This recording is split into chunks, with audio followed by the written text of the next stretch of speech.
बिस्मिल्लाहिर्रहमानिर्रहीम। अस्सलाम वालेकुम। आज का हमारा टॉपिक है नासिख और मनसूख। और टॉपिक स्टार्ट करने से पहले आज की अच्छी बात एक कर लेते हैं, वो ये कि हमें ना अच्छा सामे बनने की ज़रूरत है, यानी अच्छा सुनने वाला। बाज़ औक़ात कोई शख़्स हमसे बात कर रहा होता है और हम कहते हैं हाँ, हाँ, हाँ, बिल्कुल मेरे साथ भी ऐसे हुआ, या कोई अपनी कोई प्रॉब्लम बता रहा होता है तो हम उसको ना इस तरह तसल्ली देने की कोशिश करते हैं कि नहीं, नहीं तुम्हारा मसला कोई इतना बड़ा मसला नहीं है, मेरे साथ भी ऐसे हुआ था, या मेरे मेरे फ़लाँ के साथ भी ऐसे हुआ था। और हम ना बात को अपनी तरफ ही ले जाते हैं। और खुद मेरे अंदर भी ये बात कई दफ़ा आ जाती है, और जब मैं खुद को रिमाइंड कराती हूँ तो फिर मैं ज़रा सब्र और तहम्मुल से अगले बंदे की बात सुन लेती हूँ। तो ये बात बार-बार खुद को रिमाइंड करने की ज़रूरत है कि अगला इंसान जो आपसे बात कर रहा है ना, वो आपकी सुनने के लिए नहीं, वो अपनी सुनाने के लिए एक्चुअली कर रहा है।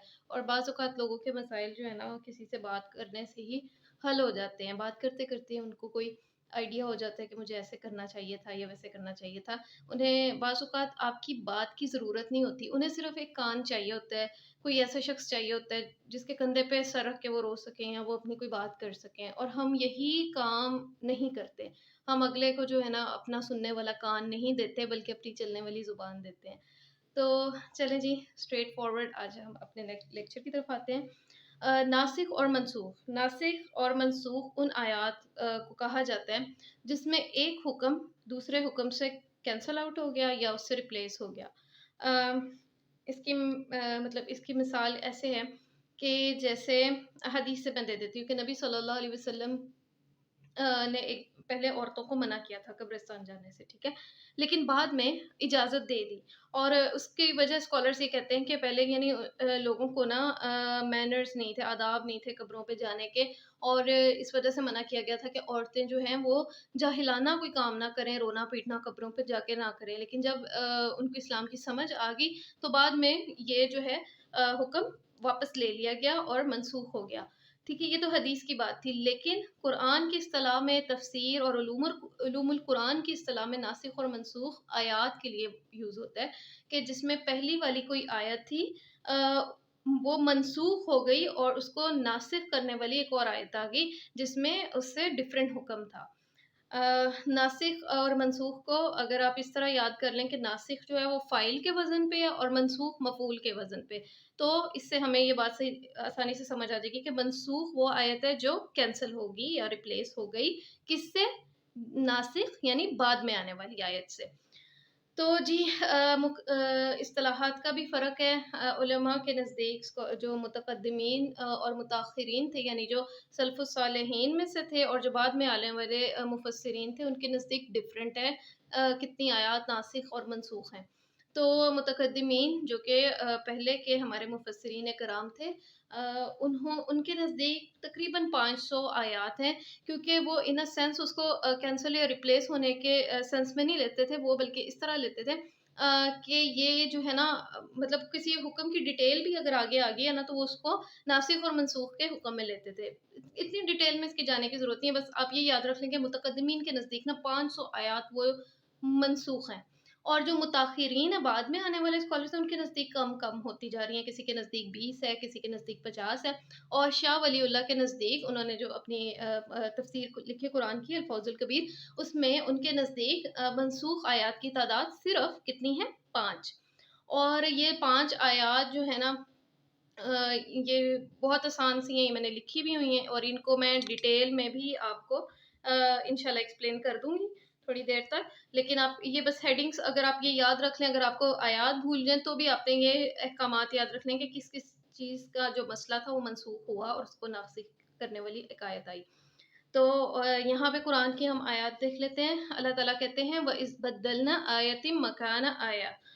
सूरह नहल की 101 आयत है कि जब हम किसी आयत को बदलते हैं ना, तो उसकी जगह हम एक और आयत ले आते हैं। और फिर अल्लाह ताला ये भी कहते हैं मा नंसख मिन आयतिन औ नुनसिहा नअती बिखैरिम मिनहा औ मिथलिहा, कि हम कोई आयत मनसूख नहीं करते या भुलाते नहीं हैं, यहाँ तक कि हम इससे बेहतर या इस जैसी ही कोई आयत ना ले आएँ। और जो है आसानी के लिए आप ये समझ लें कि आयत से मुराद यहाँ पे अहकामात अगर हमने लेने हो ना, कि हुक्म जो था वो लेने हैं। अच्छा, यहाँ पे कौन-कौन से कुरान में अहकामात आए या आयात आई जो मनसूख हुई? पहली है वसीयत का हुक्म, ठीक है? इसको थोड़ा-सा मैं डिटेल से बता दूँ कि पहले था हुक्म आयत को कि आयत ये थी कि کتب علیکم اذ حضر احدکم الموت ان ترک خیرا الوصیہ، یعنی تمہارے اوپر اللہ نے یہ لکھ دیا ہے، یہ فرض کر دیا ہے کہ جب تم میں سے کسی کو موت آئے تو وہ عمدگی کے ساتھ وصیت کر دے. ٹھیک ہے، یہ یہاں پہ یہ بک میں بھی دیکھ لیں آیت جو ہے نا، آئی ہوپ اٹس کلیئر، یہ آ گئی. تو یہ آیت تھی. پہلا حکم کیا تھا کہ جب موت آئے تو عمدگی کے ساتھ وصیت کرنا لازمی ہے. پھر اللہ تعالیٰ کہتے ہیں بعد میں، جو یہ آیت منسوخ ہوگی کس آیت سے؟ اللہ تعالیٰ کہتے ہیں یوصیکم اللہ فی اولادکم، کہ اللہ وصیت کرتا ہے اللہ تمہیں تمہاری اولاد کے بارے میں. ٹھیک ہے، تو یعنی کہ اب جو ہے، اور پھر سورہ نساء میں ساری کیٹیگریز بھی بتا دی نا کہ آپ نے کیسے کیسے کس کا کتنا حصہ بنتا ہے. اب آپ نے خود نہیں وصیت کرنی، تو یہ حکم کینسل آؤٹ ہو گیا بعد میں آنے والے حکم سے. پھر ہے کفار کی تعداد پر غالب آنے والے مسلمانوں کی تعداد. اچھا، پھر جو دوسری آیت تھی وہ تھی کفار پر غالب آنے والے مسلمانوں کی تعداد جو منسوخ ہوئی.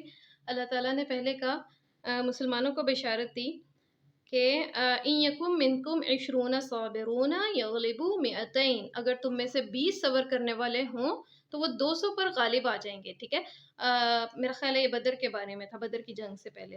لیکن بعد میں اللہ تعالیٰ نے اس حکم کو منسوخ کر دیا، اور دوسری جو آیت آئی جس نے اس کو منسوخ کیا وہ یہ تھی الآن خفف اللہ عنکم وعلم ان فیکم ضعفا فإن یکن منکم 100 صابرۃ یغلبوا 200. اس وقت اللہ نے تمہارا بوجھ ہلکا کر دیا اور وہ جانتا ہے کہ تم میں کمزوری ہے، سو تم میں سے اگر 100 صبر کرنے والے ہوں تو وہ 200 پر غالب آئیں گے. تو یہاں پہ یہ دیکھیں میں نے بعد میں ریشو بھی لکھ دی کہ پہلے اللہ نے کہا 20 ورسز 200، 20 مسلمان ہوں تو وہ 200 پر غالب آئیں گے، اور ریشو کیا بن رہی تھی 1:10. اور اگر 100 ہوں تو وہ 200 پہ غالب آئیں گے، تو ریشو کیا بنی 1:10 1:2 سوری. تو یعنی اللہ نے بوجھ ہلکا کر دیا کہ ابھی مسلمانوں میں نا اتنی وہ نہیں تھی. ایک منٹ، اچھا جی بچے آ جاتے ہیں تو پھر ایسے ہی مجھے پاز کرنا پڑتا ہے. ٹھیک ہے، پھر یہ ہوا کہ جو ہے اللہ تعالیٰ نے بوجھ ہلکا کر دیا، یعنی مسلمانوں کو بہت اسٹرگل کرنی پڑ رہی تھی. اگر ایک مسلمان 10 پہ بھاری ہوتا، اور وہ بعد میں ایسے ہوا بھی جب ان کے اندر وہ مطلوبہ صبر اور کوالٹیز مسلمانوں کے اندر آ گیا نا، تو پھر بارہا تاریخ میں ایسا بھی ہوا کہ ایک مسلمان وہ 10 پر بھاری پڑا. ٹھیک ہے، لیکن جو ہے مطلب ایک عام رول اللہ نے یہ رکھ دیا کہ ایک ہو تو وہ 2 پہ بھاری ہوگا، 2 کفار پہ. اچھا جی، پھر ہے تیسری جو منسوخ آیت تھی وہ تھی رسول اللہ سے بات کرنے سے پہلے نا صدقے کا کہہ دیا گیا. اچھا، اب اس میں یہ تھا کہ یہ دیکھیں یہ آیت بھی دیکھ لیں کہ وہ تھی وَإِذْ نَاجَيْتُمُ الرَّسُولَ اِذْ نَاجَيْتُمُ الرَّسُولَ فَقَدِّمُوا بَيْنَ يَدَيْ نَجْوَاكُمْ صَدَقَةً. جب تم رسول اللہ صلی اللہ علیہ وسلم سے مشورہ لو تو اپنے بات کرنے سے پہلے صدقہ کر دیا کرو. اور وہ یہ تھا کہ جو ہے نا اسلام بڑھتا جا رہا تھا، لوگ جو اسلام میں آ رہے تھے، اور ہر بندہ نا امپورٹنس چاہ رہا تھا، ایک سینس آف پرائڈ فیل کرتا تھا اللہ کے رسول سے تنہائی میں بات کرنے کو جو ہے نا.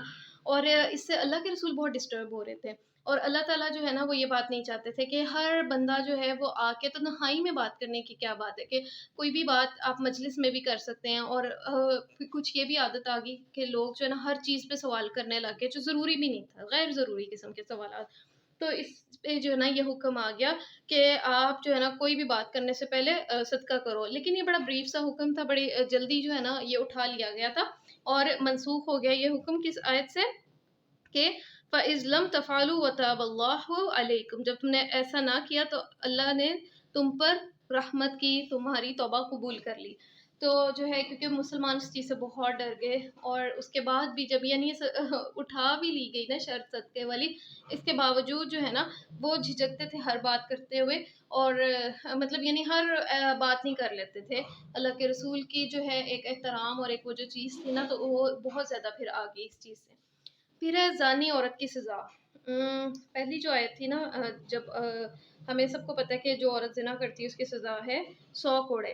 تو لیکن اس سے پہلے جب یہ حکم نہیں آیا تھا نا تو یہ جو مسئلہ آیا تو اس پہ آیت اتری تھی کہ وَاللَّاتِي يَأْتِينَ الْفَاحِشَةَ مِنَ النِّسَائِكُمْ، تمہارے میں سے جو عورتیں بے حیائی کا کام کریں فَاسْتَشْهِدُوا عَلَيْهِنَّ أَرْبَعَةٍ مِّنكُمْ، تو اپنے میں سے 4 گواہ طلب کرو. फ़इन शहिदू फ़म्सिकूहुन्ना फ़िल बुयूति, और अगर वो मिल जाएँ तो फिर इनको अपने घरों में इनको घरों में कैद कर दो, रोक लो, और हत्ता यतवफ़्फ़ाहुन्नल मौत, यहाँ तक कि इन्हें घर में मौत आ जाए, औ यजअलल्लाहु लहुन्ना सबीला, या अल्लाह इनके लिए कोई रास्ता निकाल दे। और इस हुक्म के बाद जो रास्ता अल्लाह ने क्या निकाला, वो ये था कि अज़्ज़ानियतु वज़्ज़ानी फ़ज्लिदू कुल्ला वाहिदिन मिनहुमा मिअता जल्दा, कि वे ज़ानी मर्द और ज़ानी औरत इनमें से हर एक को 100 कोड़े मारे जाएँ, यानी अब घर में कैद करने वाली सज़ा नहीं है, 100 कोड़ों की सज़ा होगी। अच्छा जी। उसके बाद जो है ना फिर है ये जो है 5th पॉइंट ना, शराब का हुक्म। शराब का हुक्म अ, आप सबको पता है, मैं अक्सर इसकी मिसाल भी देती होती हूँ, ख़ास तौर पे जब हम फ़िक़्ह का पोर्शन पढ़ रहे होते हैं, कि ये बतदरीज नाज़िल हुआ था। 3 हुक्म आए थे। पहला हुक्म ये था कि इसमें फ़ायदा है, लेकिन इसके नुकसानात इसके फ़ायदे से ज़्यादा हैं।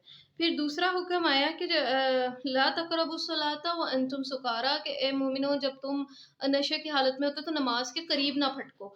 और उसके बाद जो है ना आखिरी हुक्म जो आया था वो था जो सूरह माइदा की आयत है ना, जिसमें काफ़ी सारी चीज़ें और गिनवाया गया, और फिर कहा गया इन्नहु अमलु मिन इन्नहु रिज्सुम मिन अमल शैतान, कि ये शैतान के गंदे कामों में से अमल है। तो उसमें बिल्कुल शराब को हराम और बैन कर दिया गया। और जो है ना उसके बाद सहाबा ने अपने जब ये हुक्म आया तो जिनके घरों में बर्तन भी था ना कोई शराब का पड़ा हुआ, उन्होंने वो भी तोड़ दिया, और कतई तौर पे जो है ना ये बात साबित होगी। और उससे पहले यानी तदरीज के साथ ना, कि आहिस्ता-आहिस्ता उनको आदत हो जाए, विथड्रॉल जो है ना उसके ऊपर इफ़ेक्ट्स ना आए। तो ये हुक्म तदरीज के साथ आया, और इसलिए ये जो है ना मनसूख आयात के अंदर आता है। तो आई होप कि आपको ये लेक्चर क्लियर हो गया होगा, समझ आ गया होगा। इसमें कोई चीज़ पूछने वाली है तो पूछ लें, और पॉइंट्स जो हैं वो इसके लाज़मी लिख लें, पता तो है ही। और जो आयात हैं उनको भी एक दफ़ा लिख के प्रैक्टिस करें। आयात लाज़मी लिखा करें, जब तक नहीं लिखेंगे और मार्कर से नहीं लिखेंगे अच्छी से करके ना, तब पेपर में भी फिर आदत नहीं बनती लिखने की। तो इसलिए आयात लाज़मी लिखनी है, पॉइंट्स को रट लेना है, याद कर लेना है, और जो कोई चीज़ पूछनी है वो ज़रूर पूछ लें। अस्सलामु अलैकुम व रहमतुल्लाहि व बरकातुहू।